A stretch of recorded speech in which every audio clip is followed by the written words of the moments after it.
কি দিন তো গেল। এই গেল মানে কি? গেল মানে কি? আমি আসার পর থেকে তো তোমার কোনো কাজই নেই। কি করেই বা করবে বলো? তুমি তো আর বেডরুমে ঢুকতে পারো না।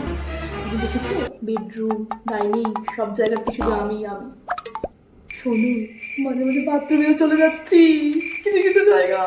দেখো বাপু, হতে পারে তুমি লোকের বেচানার ঘরে ওই ডাইনিং নাকি বলো ওইখানে বাথরুমে ঢুকতে পারতেছো, তবে তুমি শুনতে পাওনি বটে, তুমি খালি দেখতে পাও। আর আমি এই যে শুনে লোকের ঘরে উকি মেরে কার ঘরে কি হচ্ছে, কার সাথে কার ঠোকা ঝুঁকি ঘষা ঘষি লেগেছে, এই যে পুরো পাড়ায় যে আমি একাই তো খবর দিই বাপু। এই শ্যামলী, যমুনা, কবিতা এই সবাই জানে কি করে, এই আমার জন্য। তোমার দিন শেষ, তুমি এবার আসতে পারো। টাটা। দেখো বাপু, বেশি মুখ নেড়ুনি না, এই মুড়ো ঝাঁটাবে তোমার ক্যামেরা আমি ফুটো করে দেবনি। কি বললে? ভেঙে দেবে? বাবা ঘুরে যাই আমি।